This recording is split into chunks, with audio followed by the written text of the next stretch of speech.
Assalamualaikum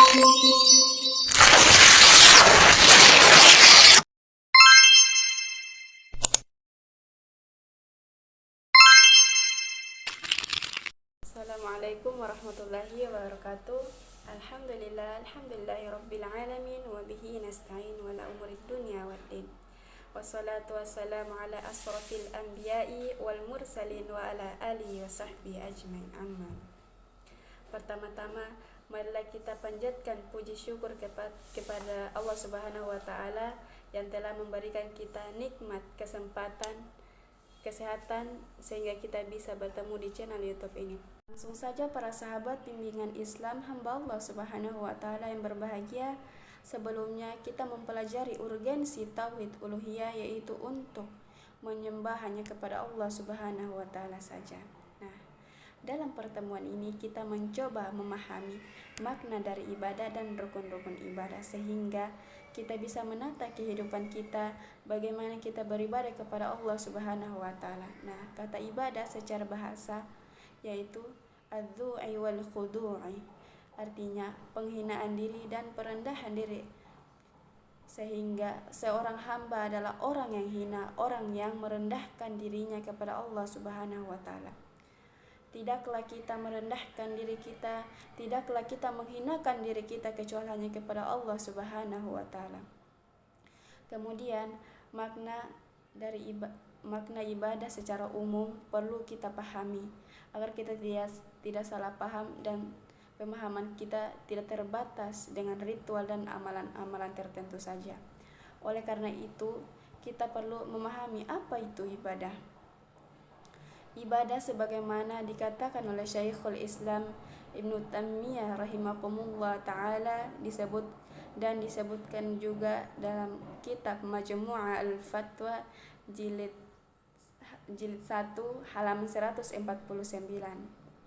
yang berbunyi, al-ibadatu hiya ismu jami'u likulli ma yuhibbullahu wa yardahu min aqwali wa a'mali batinati wa zahirati. Artinya, ibadah adalah istilah yang mencakup segala yang Allah cinta dan ridho, berupa perkataan dan perbuatan yang batin maupun lahir. Itu dicintai Allah, diridhoi Allah, maka itu adalah ibadah, sehingga ibadah tidak terbatas dalam masalah sholat, puasa, dan zakat. Namun juga gara-gara kita ketika meyakini bahwa sesuatu yang diridhoi Allah, maka pada hakikatnya kita sedang melakukan ibadah. Kemudian ada macam-macam ibadah yang nanti insya Allah saya sampaikan, baik itu secara umum yang tadi saya jelaskan ataupun ibadah secara khusus yang memang berdasarkan dalil dan tata cara yang sudah ditetapkan oleh Allah dan Rasul-Nya. Nah, kita paham bahwa ada beberapa rukun dan pondasi dan bangunan yang membentuk ibadah tersebut sehingga ibadah tersebut bisa dikatakan ibadah. Nah, ada 3 rukun ibadah yang disebutkan. Nah, yang pertama itu huwa kamalul hub.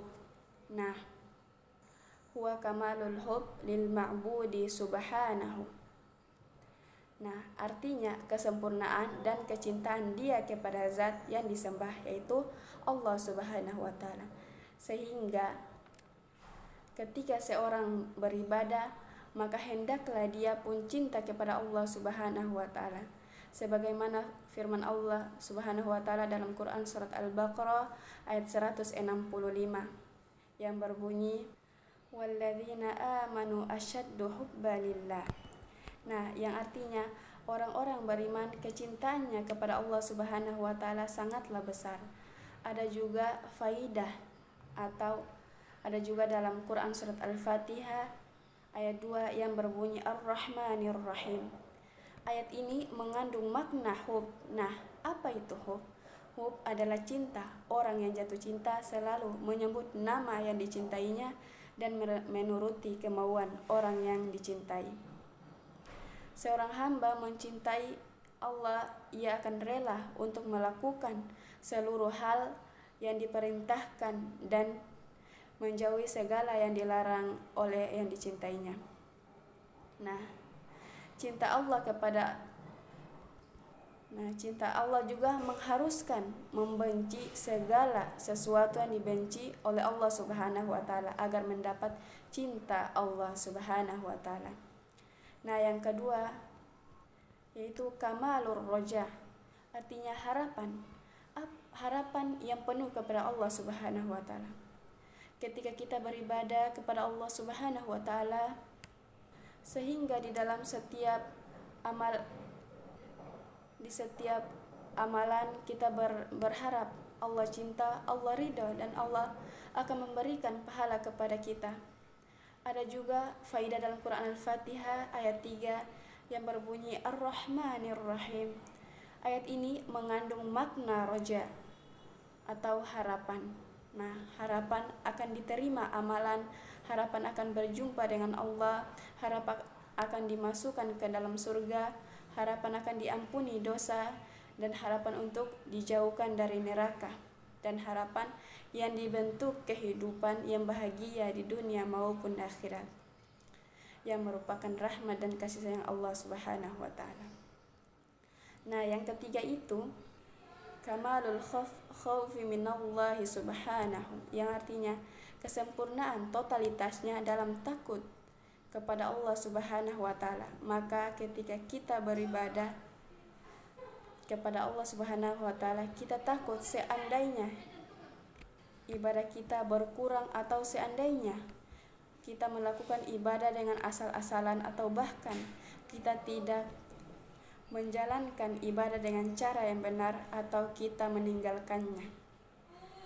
Kita takut dengan azab Allah Subhanahu wa taala.